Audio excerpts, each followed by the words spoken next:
Hello and welcome. My name is Brenda if you're new here, and today is May the 5th of 2022. I am filming a day early because I won't be home tomorrow. I'm dog sitting, so I figured I would just get it in a day early, and so here I am. Not much has been going on as per usual, but I've been, taking care of my plants outside, and they've been doing well. They're still alive, and I can tell they're getting a little bit bigger, so it's exciting to see.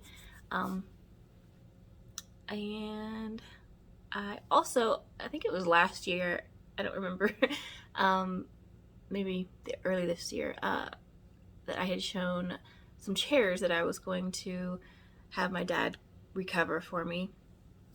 And I abandoned trying to fix those up.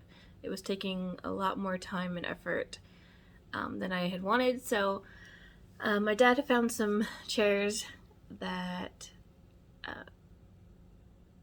needed to be recovered. So I'm going to take the fabric off of those. I'll insert a picture. They're pretty nice and they kind of fit our aesthetic. So next week I think that's part of what I'll be doing, is taking the staples off of those. So I'm excited to finally get some chairs at our dining table. So yeah, not a whole lot going on. That's about all that I had to say. So I will get into the stitching. I have a new start, and I meant to check up what the tag was for this. Stitchy Rin, I'll link the channel below for Stitchy Rin, started a hashtag for May, and I think it was Spooky Mayhem.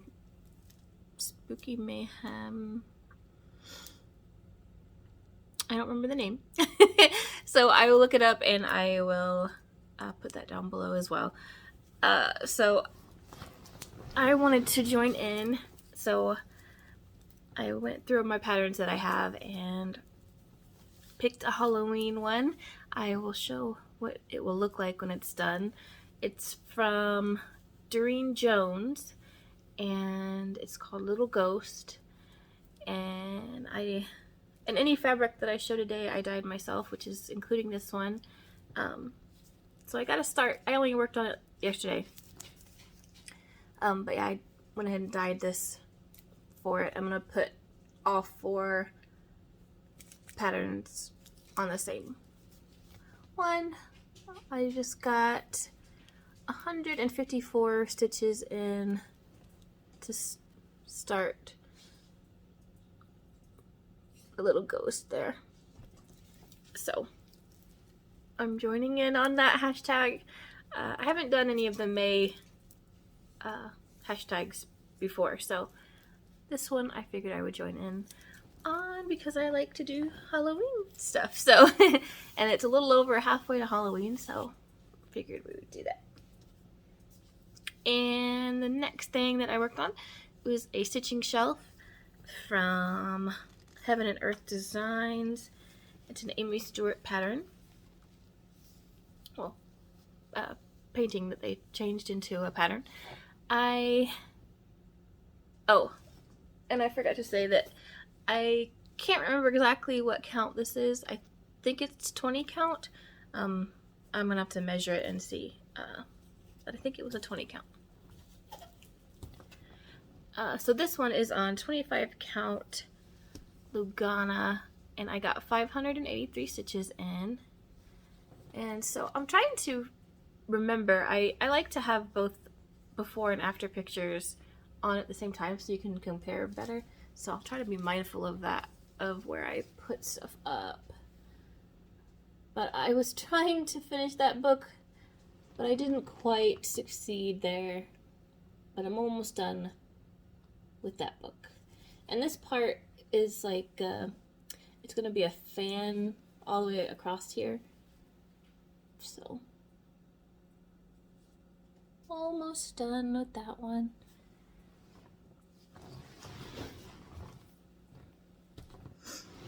And the next thing I have is from the Witchy Stitcher. and this is on 18 count Ada, and it's the chopping mall. And I got, oh, this is one of the ones where I don't know how many stitches that I got in, but kind of speaking of that, I'll mention, I was watching someone, and I can't remember who mentioned this, of a program called Markup RXP. And if you're watching this and it was you that recently made a video mentioning this, then just I will put you down below if you tell me. But I went and downloaded it and tried it out, and it's a little bit more finicky, I feel like, than Pattern Keeper, but it seemed to do an awesome job of taking a picture and putting the grid on it for you, where Pattern Keeper, when I've tried to do that, it was a little bit more difficult to do. So I was able to put the pattern, the picture that I had, and be able to mark on this one. So next time I'll be able to tell how many stitches that I have on this one, but I didn't use it until after I had already done this past couple weeks.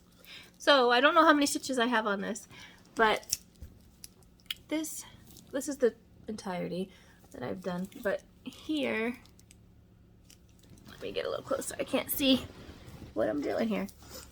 So this is what I worked on, and I'm assuming that you might have an idea of who will be in this room with the colors and the sheep. So it's going to be a Freddy Krueger. I decided to start at the top,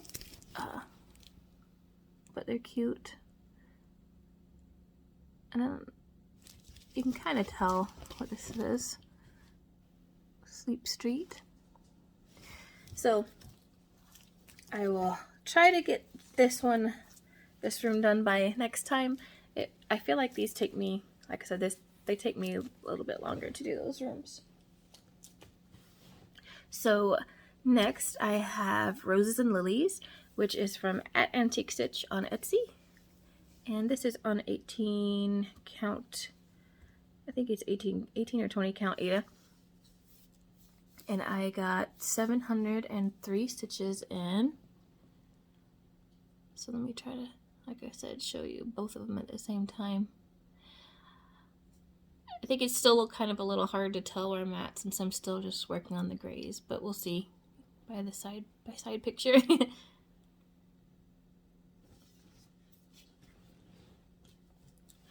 And then I had to work a little bit longer than the 2 days I normally do on this Taylor's Oldest Time one to get the room done. But this is the Taylor's Oldest Time Sal from Story Stitches on Facebook. And this is on 28 count Opalescent Lugana. And I got 545 stitches in to finish the room. And this is the room I worked on. And it's really cute. I think I'm happy with what I decided to do back stitching on. I was debating on doing more within her little dress, but I think it looks good the way it is. And the little birds are cute. So yeah, one more room done. I think there's 2 rooms already out after this one. So yeah, this one is still out and it's free if you're interested in starting that one. And the last thing I worked on was Flamingo and Roses from Little Room in the Attic. And I went on Etsy and I don't see the store on there anymore. But I saw on Facebook that she has like a blog spot, so I guess you could just look up Little Room in the Attic. I'll link it below. She's just selling directly, I guess. So this is on 28 count Opalescent Lugana, and I got 995 stitches in. And so Mom, if you're watching, don't look, it's your gift here. So here is where I'm at now. Now I technically got more than 995 stitches in because I had to do a little bit of fixing. Last time I did already have these stitched, these kind of little bit of a darker pink all along in here, the medium looking pink, but they were a lighter color pink. I didn't realize that the thread that I had pulled was very similar. Either, I can't remember what the problem was because I've had both problems this past week, but the thread was so similar, even though they were different, that I had to go back over with the right color of thread. So I just did half stitches over those. So it does look a little bit different, but I'm hoping that that will, from far away you can't, you know, you just see the color. I'm hoping that it will be okay, because I don't really want to have to go back and frog or possibly put in the other leg of the stitch, but that would have to go under. So I don't really want to do that, so I think that is fine. So yeah, that is all of the stitching that I have. I don't really have much else to talk about since I already mentioned the markup RXP. As far as what I've been watching, not really a whole lot. Since we finished Peaky Blinders, we've been trying to find something to watch, and it's been kind of nothing really exciting. We did finish up watching Moon Knight on Disney Plus. I wouldn't necessarily say, you know, it's worth watching, I suppose, but it's okay. Overall, I feel like it was okay. I did like the actors in it. I don't know, just something was a little bit lacking for me, but I did enjoy it. So that's all that I have for this video. I should be here on the next, you know, in 2 weeks on Friday. We'll see. But yeah, I hope you guys are doing well, and I hope you have a happy time stitching or crafting or with whatever you're getting into. I will see you in the next one. So bye for now.